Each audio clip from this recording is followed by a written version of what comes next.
Hey, what's going on, folks? Dean Kulaweera here. Hope you're doing fantastic and you're keeping well and you're pushing through in your job search. Hit me up with a subscribe if you haven't already. Definitely want to make sure you get that notification as well the next time I do release a video. Also, a heads up, if you're an active or passive job seeker, make sure you tune in and follow me, especially on Wednesdays at 11 a.m. Eastern time zone. I go live right here on YouTube, also on LinkedIn, Facebook, and Twitter, where I talk about various job search tips, advice, and topics, and a whole bunch of stuff based on my experiences as a recruiter working in the recruitment industry.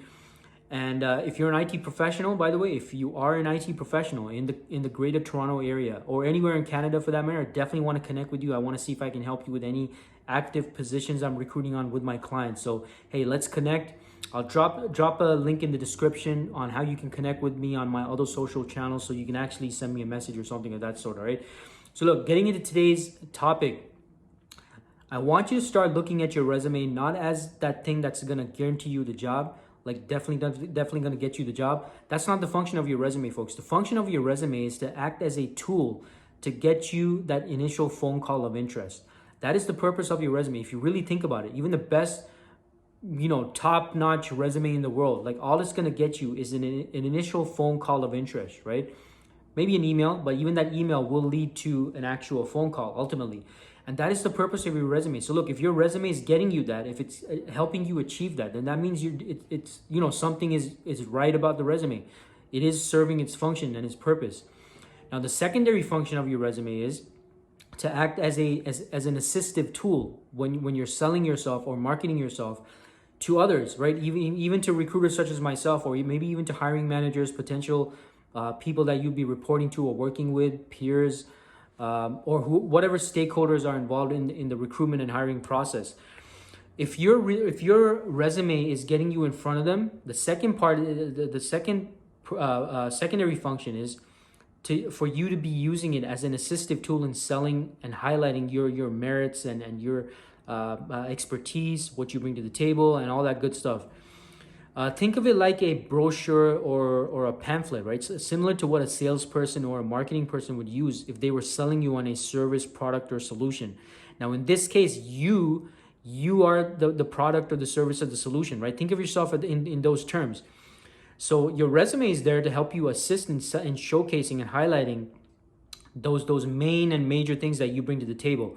So again, just to kind of wrap this up real quick, two things that the resume, two functions of the resume, right? The primary function is to get you attention, is to get you that initial phone call of interest or that initial email of interest. That is the primary function of the resume. It's to hook and reel people in. That makes people think, oh, hey, maybe I should take a closer look at this person. That's the primary function. Secondary function is it's an assistive tool. You got yourself in front of the right people. Maybe it's a recruiter such as myself. Maybe it's a hiring manager. Maybe it's some other stakeholder involved in the organization. Now the secondary function is you can use your resume, right? Put it in front of them and use it as an assistive tool. You can refer to it, highlight certain things that might get their attention, and even determine what things might actually get their attention that you want to probably focus on as you're expanding on what's on your resume. Because ultimately, folks, at the interview, when you're on the phone interview, the video interview, or even the in-person interview, even if you're being represented by a recruiter, you're on your own, right there at the interview itself. It's just you and them, right? Them being the interviewer or the recruiter or whoever it is at the organization. So the selling part is always up to you. Your resume is simply something you use as a tool to assist yourself, right? It's not the end all be all. You are much more than that piece of paper, folks. And it's up to you to sell your value to the people that you're meeting with, all right? Hey, hope this helps. Hit me up with a like and a subscribe if you felt this was helpful. Again, my name is Dean Kulaweera. Is this your first time tuning in? Expect more content, regular content. I've been putting out content here for many years. And so you definitely want to hit me up with a subscribe to get notified the next time I put something out, all right? And hey, don't forget, every Wednesday, 11 a.m. Eastern time zone, YouTube, Facebook, LinkedIn, Twitter, I go live. I definitely want to see you in the comments and so I can respond to your questions, your comments, your feedback, and all that good stuff, all right? So, hey, I just want to put out content that helps people out there in their job search and approach their job search in a practical, pragmatic manner, all right? Hey, thanks so much for watching, and I'll see you around soon. I'll drop a link in the description for my other social channels, so those of you who want to get in direct contact with me, you're most welcome to reach out, all right?